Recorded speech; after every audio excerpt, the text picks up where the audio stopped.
Welcome back, my amazing, wonderful fellow freedom fighters and lovers of freedom, my returnee subscribers, and those who are watching from a distance. You guys are amazingly awesome. Happy Thanksgiving from here in the States to every one of you. I say those who are watching from a distance, if you can do me a favor, smash the red button and click the notification bell so whenever we upload, you'll be able to get notified. On this video, you are going to hear Femi Falana describing the methodology our colonial masters and the so-called elite are using on the populace to deceive us. He says something at the end of this video which was practiced on me when I was in secondary school as well. They mandated us not to be speaking our mother tongue. It's just for you to understand the level of lies of the enemy to you, to make you look down on yourself, to make you not to believe on yourself. Why the Fulanis are busy, if you are speaking to them, they'll be pretending that they don't speak English. They can't hear English, forcing you to speak their language. That is to tell you the time when all this enslavement have been going on and to turn Nigeria into what the Fulanis are planning today, and the help of the colonial master, because they are the one they can manipulate easily, and how we who called ourselves the intellect, the educated, also helping them to achieve that goal by making it that we cannot speak our language, by looking down on who we are instead of believing in ourselves. I want you to learn something from this video. All the money they have stolen since 1960 has not been up to 191 billion naira stolen by an executive of a bank. I'm sure you know what I'm talking about. Yes. A lady executive of a bank was charged with stealing 250 billion naira. She pleaded with the government, can I do plea bargain? I will return 194 billion naira.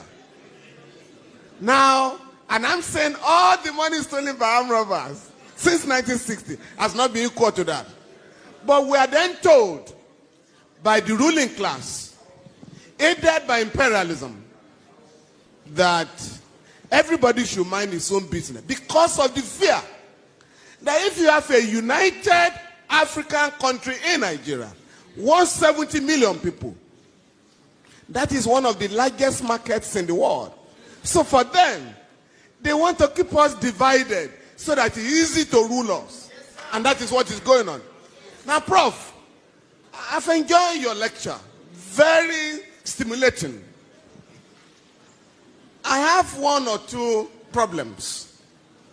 Yes, Africans are corrupt, but I beg you, don't be tempted to jump to the conclusion of the West that stigmatizes us as the most corrupt people on earth. It's not true. America, Britain are the worst corrupt nations on earth.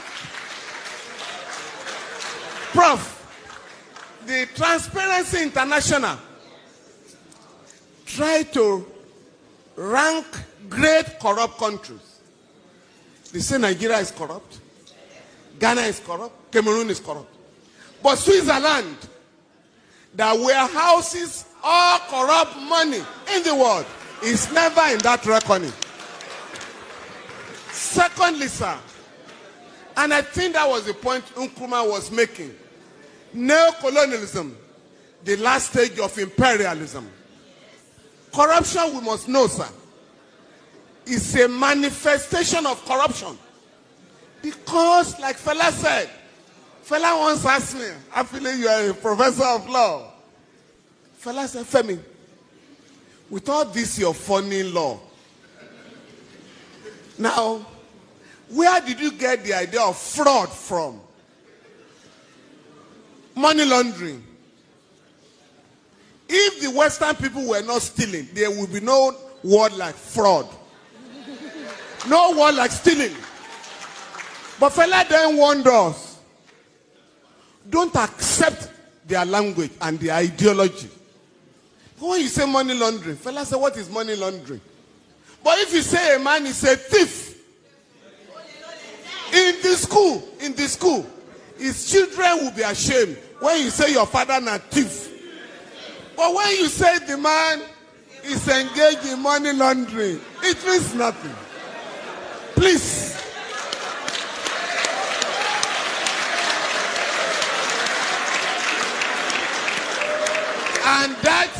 And that was when Fela was reminding us that they get the ruling class.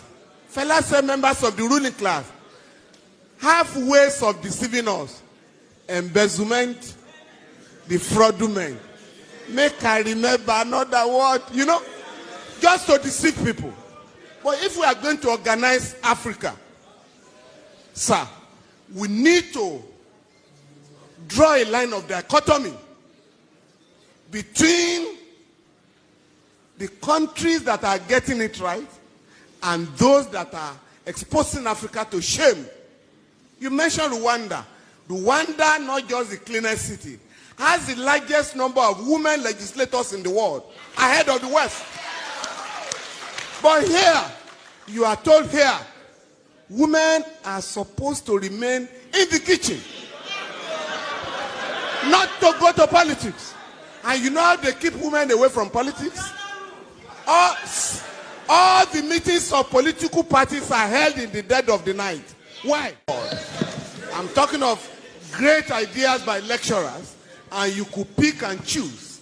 And I chose ideas that could transform our continent. And when I went to practice, incidentally, I think Motorayo is left. Who asked the question? Morayo. I practiced under our father, the late Alawa Kabashorun, and he was an African lawyer, was very close to Nkrumah, Fela and all that. And that generation believed that Africans should be made to realize that we can solve our own problems. Fela sang about religion, and this is very important, because I was just reading Pastor Adeboye, who has just said that he wants to establish more churches so that everybody can have a church within a walking distance. Now, Fela sang about religion and the danger of religiosity as opposed to spirituality. Now, Akadina Okoye has just given a beautiful reply this morning that what Adebayo is talking about are business centers, not religious institutions. Please, and this is very important, they want to know how our young people can have these progressive ideas. Ayo, I would like to suggest to Yeni and other organizers of celebration, next year, please, have a session for musicians in Nigeria. Not just the show. Have an intellectual engagement with them so that you can get them to realize what it means. My own son, my son is a musician. And I asked him one day,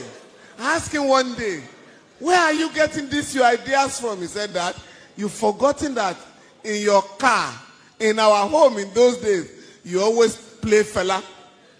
And I have learned about singing for relevance in our society.